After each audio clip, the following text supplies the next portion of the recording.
Good evening. Thank you all for finding time and joining us for the F&B Talks by Restaurant Times. I'm Nikunj from the events team of the Restaurant Times.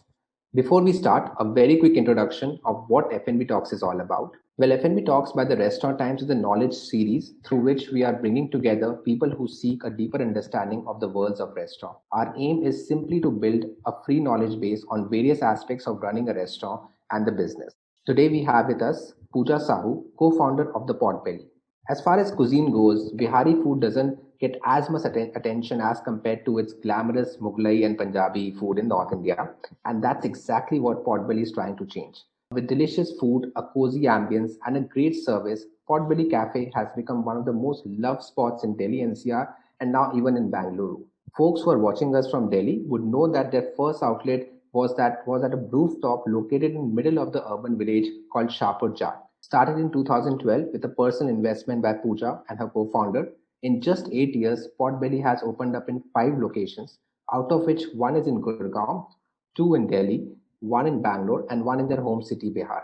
The restaurant is definitely one of its kind, and it's the first ever cafe fine dine style Bihari restaurant. And introducing diners to Bihari cuisine wouldn't have been possible without Pooja and her team, who, despite knowing the stereotypes, decided to bring the richness of Bihari food across metro cities in India. Welcome to F&B Talks, Pooja. Thank you, Nikunj. I'm happy to be here. Thank you so much for joining us. Well, let's get going. We'll keep this session focused on getting as much insights from you and your experience of managing Potbelly over these years, Pooja. Pooja, before we start, I think we'd love to start from the beginning. Trying to understand the story of Potbelly and how you basically went about coming out with this idea.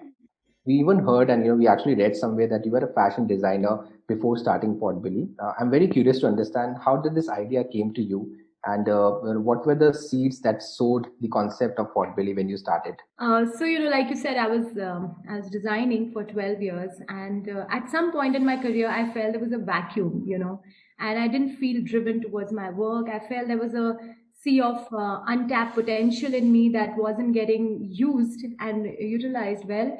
And that is when I decided to open a small cafe. So, I felt that Potbelly happened out of extreme boredom. It always, some ideas come out of extreme cases. Mine was out of extreme boredom.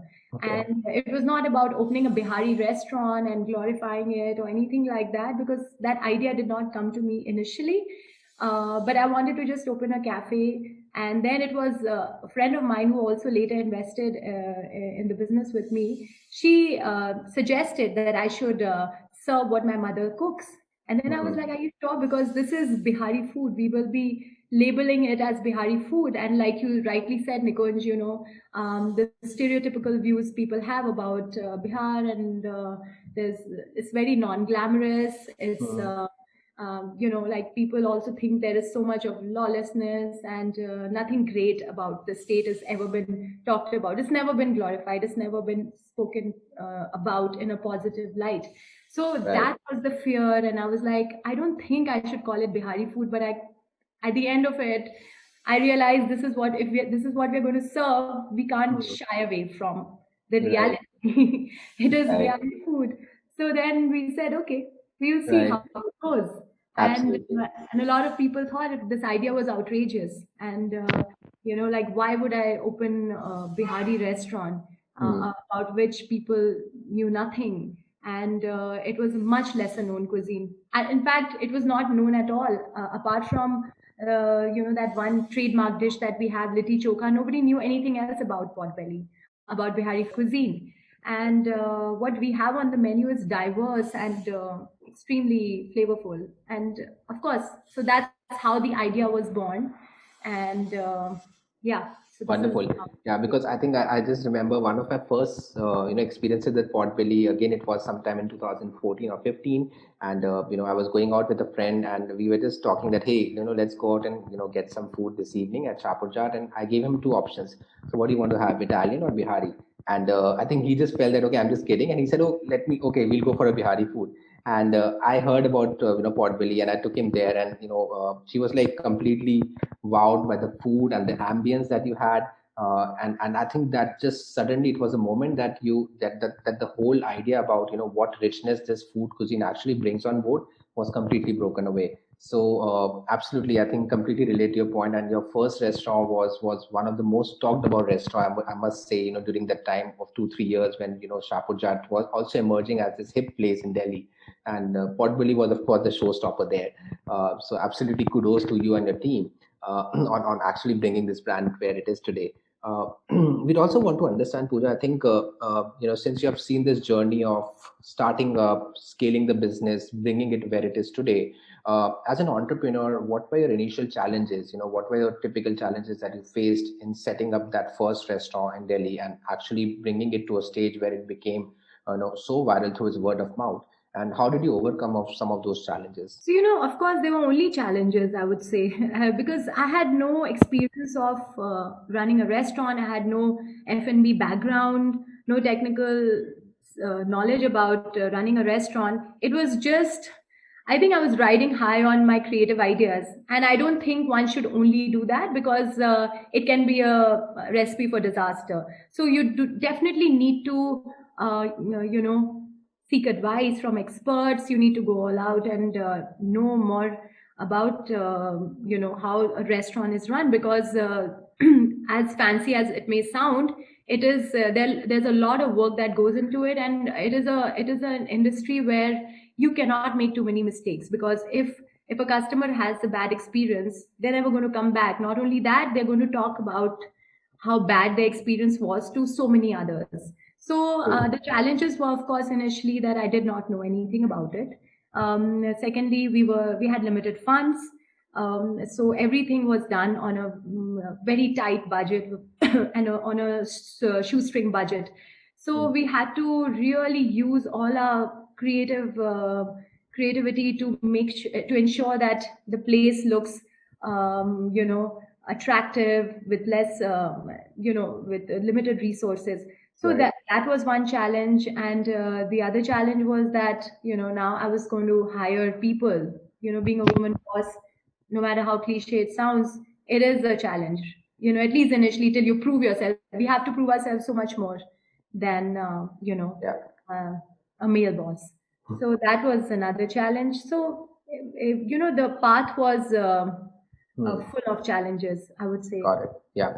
In fact, you just mentioned that, making sure that, customers are happy and their experience is great, was very critical for you in the initial years, of course, to build that loyalty. And today also we see that, Potbelly has this very niche loyal base of customers, who will be coming back again and again to the restaurant. And, of course, that loyal base also helps you to get more customers because then they would speak good things about you.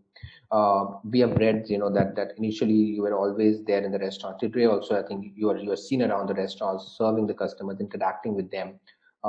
We also read somewhere that most of your staff is actually from Bihar, so you actually get chefs from Bihar to actually cook in the kitchen. So those are some really great ways to build trust and build loyalty among your consumers. What, according to you, are other things also that have actually created this love, customer love for Potbelly, and actually what goes behind creating that loyalty amongst the customers for Potbelly? So I don't know. I think firstly the product has to shine. Mm, The product has to be. It cannot. It can't be. You can't put a mediocre product in the restaurant and expect to have loyal customers come back to you time and again. So we had to keep working on polishing our product. Making the quality better. Refining the flavors time and again, checking whether there's consistency.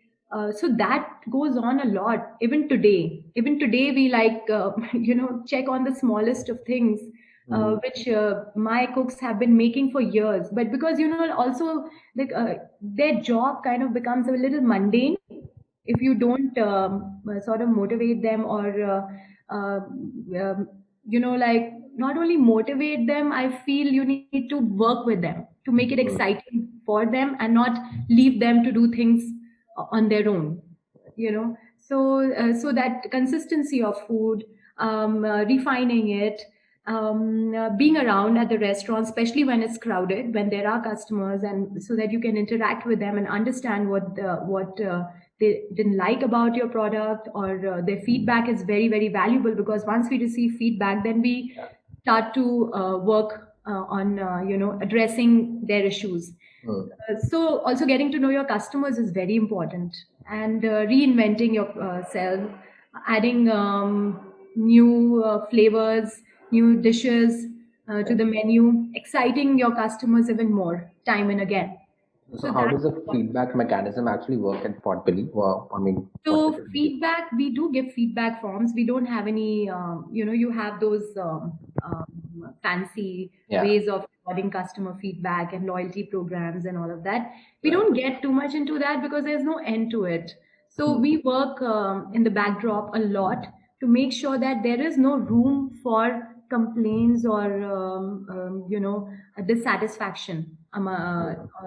So that is very important.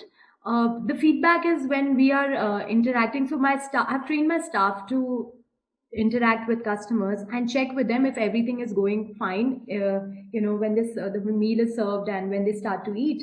Mm. Also, I personally am there in the weekends, and I interact with them and I note whatever there is to take a note of. And Right. also, they fill feedback forms. They like the conventional way of filling feedback forms. I don't know. I like it too. Yeah. So, and also we check the Zomato reviews and we address those issues. We call our customers. Right. We, interact with them a lot. So Uh, that has worked with us a lot. and you're still in touch with some of your customers and Yes, yes. I have right. customers coming back to us for many years now, Nice. and I think it's the word of mouth, which is the Mm. best marketing tool for us. Nothing works Absolutely. better. You can, have the best influencers, food critics come and review your place and put those fake reviews up, but that is not the way forward. That is not what gets customers back to you at the restaurant. Okay. So it's always organic, it's always slow. It's a slow, yet when you lay that very solid foundation Mm. of ensuring that every customer goes back happy, then your job is pretty much done. Because I'll give you an example. My Bihar Nivas outlet opened after 10 months Mm. of it being closed because of the government space, and there was no way I could convince them to open before 10 months. So the first day we opened, we had about 20 tables. And this is we did not we did put up a Mhm. post on social media and we did Yeah. send some messages, but all the people who came to us had been coming to check on us whether we are open or not. So they just drop by. They're like, "Oh, it's a Yeah. lucky day that it's Right. open." We didn't even know. And Right. so they were just waiting. And in 1 month, Mm. we have for instance, on Sunday we had a waiting for Wow. throughout the day. And Mm. this was the first month after 10 months. So this is Wow. what it was. Very rewarding. I felt rewarded for all the Mm. hard work I've done for many years. It's a lot of hard work on a daily basis. You can't open a restaurant and leave it to your staff to run. You know, Okay. even if you streamline operations and you lay everything, all the SOPs, Mm. it doesn't mean anything at all because they're not machines. They're humans. They have varied emotions every day. You have to understand that you wake up on the wrong side of the bed, then your day just doesn't fall into place. Everything that you set out to do uh, doesn't happen the way you planned. So they Mm. are also humans. So you need to be around to sometimes fill in the gaps. Right. Totally. Fill in the vacuum. And so every day going to work and checking on, like, for Mm. just walking into the kitchen and checking the food, like Mm. whatever they have prepared, Right. that makes them a little conscious of what they are doing. Otherwise Right. they can have a very laid back attitude. They can Mm. just because it does get mundane, like we are doing the same thing over and over again, that thing sets in. Absolutely. Boredom sets in. Absolutely. I think, yeah, I think completely relate to your point that, you're actually working with humans, and that empathy is so important in the restaurant business, unlike, a lot of other businesses, that I think if one can focus on that piece, you can actually break the ice for the customers as well as for the brand. I think you also touched upon the point about COVID, when your Bihar Niwas restaurant on the outlet was shut for 10 months. We as an industry, restaurant is just recovering from COVID right now, and that brings me to the next question, where I would want to understand that, okay, uh, how did the whole period of lockdown was for the business, and because a lot of business have been facing the heat of COVID. We read somewhere that almost like 40 to 45% of businesses and restaurants today, single standalone restaurants are not in a position where they can actually survive the next 7 to 8 months. But how did that happen for Potbelly? What was the impact that you saw, and what is the health of business today as we speak? Like you, everyone, it's no secret. Everyone Mhm. knows businesses have been majorly hit. Some have been hit more than the others. Some have completely shut down. Restaurant was another. Restaurants have been majorly hit too, and at that point, when I didn't think we would make it, I was thinking in the beginning, even though we didn't want to ever think of shutting down one or two outlets, but I didn't think we would. Make it to this point because to even run your operations, you need funds in hand, Mm. let alone the debts that you Yeah. know that accumulated when the restaurants shut down, abruptly. So those debts, of course, were there, and also for us, actually, what happened was because we opened our Bangalore place right before the pandemic, just 20 days before it actually shut down. Yeah. So but that was a one-off case. But if you're talking about a general climate of what the restaurants went through, I think to even run your operations, you need funds in hand, you need support of your staff. We had to cut their salaries. We called people who were willing to work at 50% of their Mm. pay. And then we were talking to our creditors who we owed money because we hadn't paid for the previous month because the restaurants shut down. We spoke to them. We had to, because we also, I think, we had certain amount of credibility with our suppliers, so they were willing to supply on credit even after we opened after the pandemic. So that way, I felt it was a little. We got support from our staff and suppliers, but it was really really tough because even if you're open, if you're not making sales, Mm. then again your debts are accumulating. You have to pay your rentals because landlords are not very weren't very kind in some of our locations. In some locations, they were really supportive, but regardless, you have to pay your other bills, your utilities, and even if you're paying 50% of the salary, you have your overheads. So, and I don't think there was that much ordering happening even through deliveries. We also started our deliveries. We started focusing on our deliveries. We always were delivering, but that was never our focus because our dining experience you can't replicate in Yeah. deliveries. So we never really focused, but we didn't have a choice but to focus on deliveries. And we worked on our packaging. We worked on texting our customers and giving them, sort of Mm. interacting with them over social media. But it was really slow. No Mm. matter what we were doing, we were working twice as hard as we'd ever worked. But we redoubled our efforts. But Mm. no matter what you did, the if Yeah. people weren't feeling safe to order, they wouldn't order. You know. So and the cases were at its peak. So initially it was tough, but if you're talking about today, I can say things are getting back to normal. They're not 100% normal, but our businesses are picking up. Customers are coming back. Like I told you, behind us, we had waiting. Even in Yeah. Gurugram outlet, we had waiting through the day, through lunch and dinner, and it was we were very hopeful. But the pandemic has taught us many lessons. I would say, we started streamlining our operations like we'd never done before.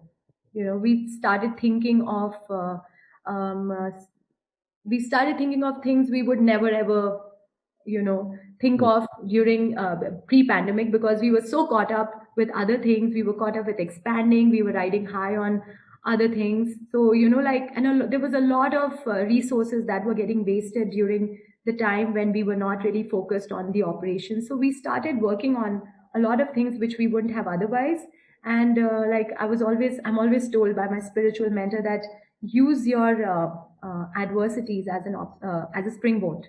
So I really started to think about it that now I need to use it as a springboard. I have the time, luxury of time to really sit and streamline everything. So that, and of course, like you've seen how many homegrown businesses Yeah. have sprung up. You know, chefs have reinvented themselves, reshaped the way the food culture is today. Correct. So everyone, all the people who are, you can only survive if you are reinventing yourself, if you're using your resources well, if you're not Mm. giving in, and if you're not getting defeated by the circumstances, only then Correct. you can keep moving ahead.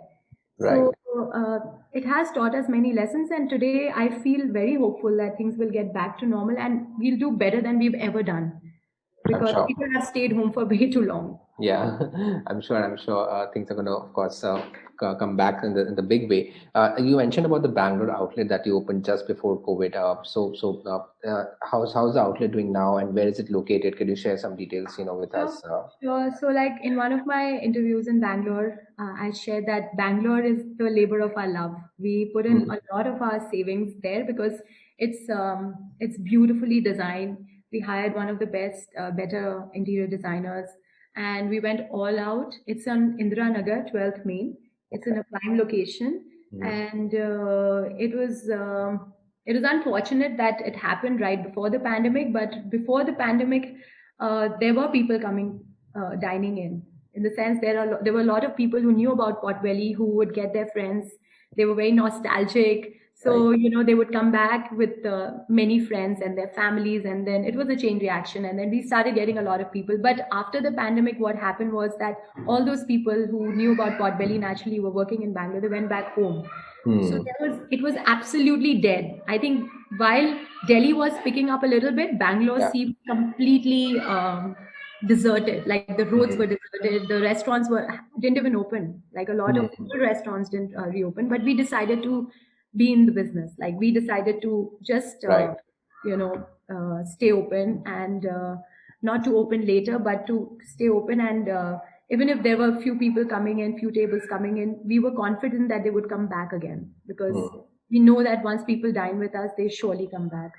So Right. that's the kind of experience we have. We like to give our customers, and that's how we have trained our staff. Even in Bangalore, I have all Mm. my old staff working there. Mm.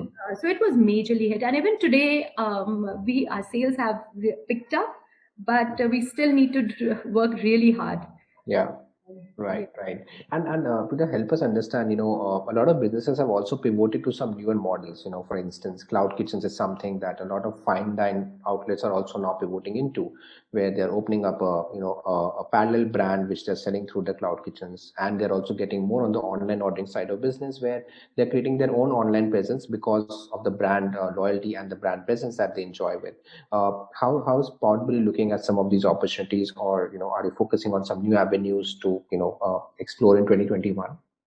Yeah, so we, like I said, we started focusing on our deliveries, and right now we don't have the bandwidth to do our own deliveries and, in the sense, have our own guys deliver food.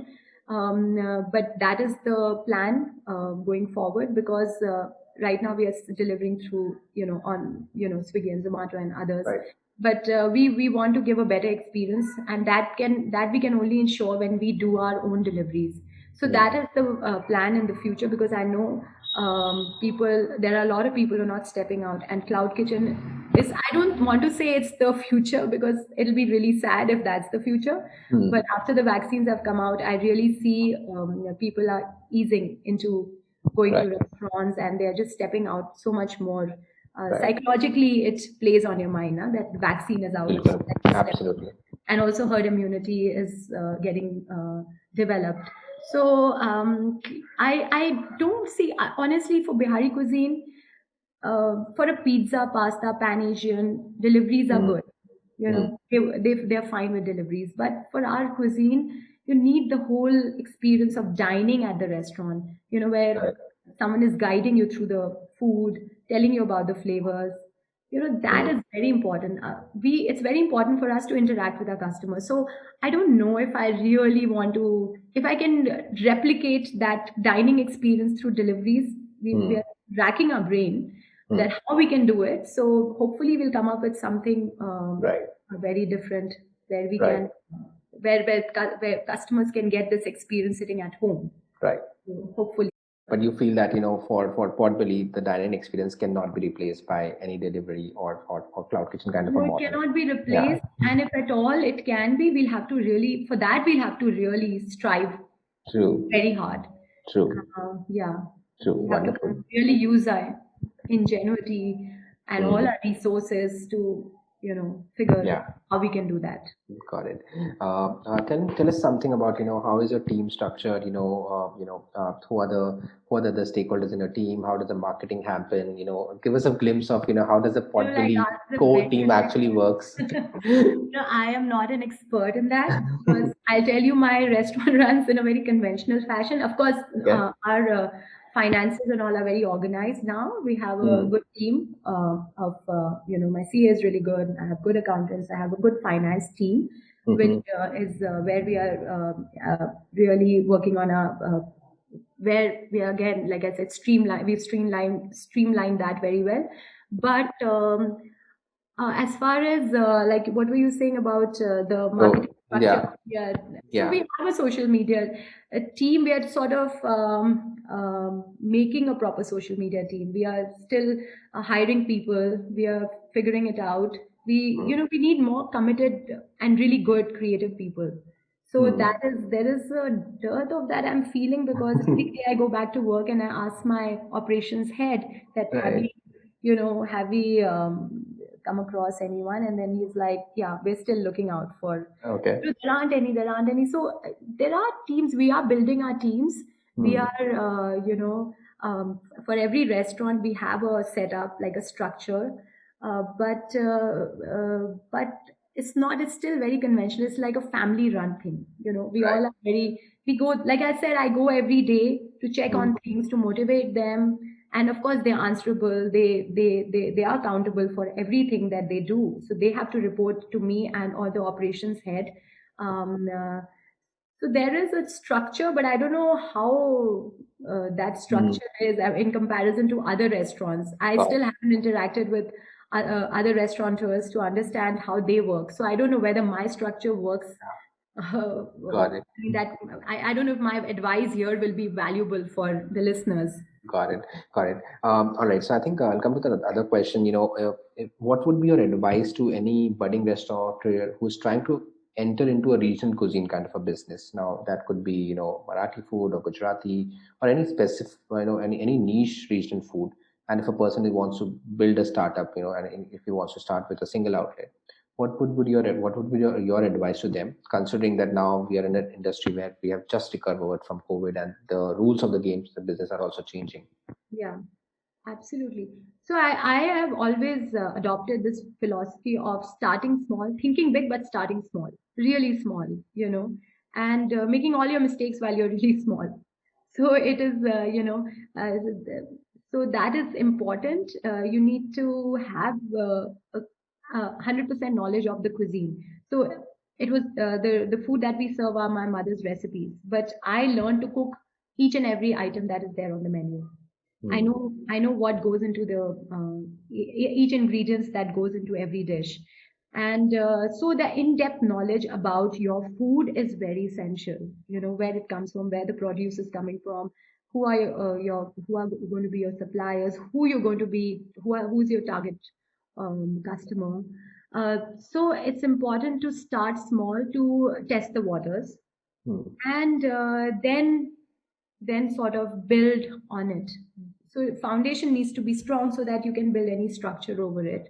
So foundation can only be strong when you start small and look at every aspect of the business, look into it in a very detailed manner. Foundation being strong doesn't mean you start big. Hmm. It means you start small and you learn the game, of the restaurant business, so that you can be on top of your game. But that can only happen when you're running small, and then you have to be hands on. You can't run it, you can't set up a business and leave it, like I said, to the staff or your managers to run it. You have to be hands on, at least for, if it's a regional, now regional food is well received, but when I started, it was not something that people were stepping out to eat. Like it was a joke. Let's go eat Bihari food. And then, of course, when they ended up eating, then the perception changed. But it's not like you step out to eat Bihari food or you step out to eat regional food when chalo, let's go for dinner. So it's you step out to go for dinner and then you're like, let's go for Chinese or let's go for Pan Asian or let's go for some Italian. So when you're doing a regional, it's a special cuisine. I would say it's very special because these are going to be lost recipes if we don't promote the idea of regional food.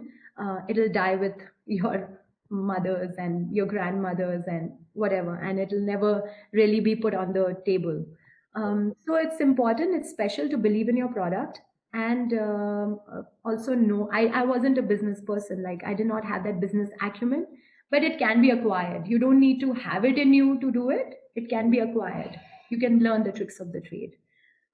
So that's what I feel, to know everything very well while you're small. Right. No, I think And that's gradually you expand, and then after that, there is no looking back because you know it at the back of your head. true, true. No, I think that's a great piece of advice, and I'm sure it's going to be helpful for people who are watching this video and maybe aspiring to get into the food business. Thank you so much for that, Pooja. Now that brings us to the last part of our discussion, which is a rapid fire round.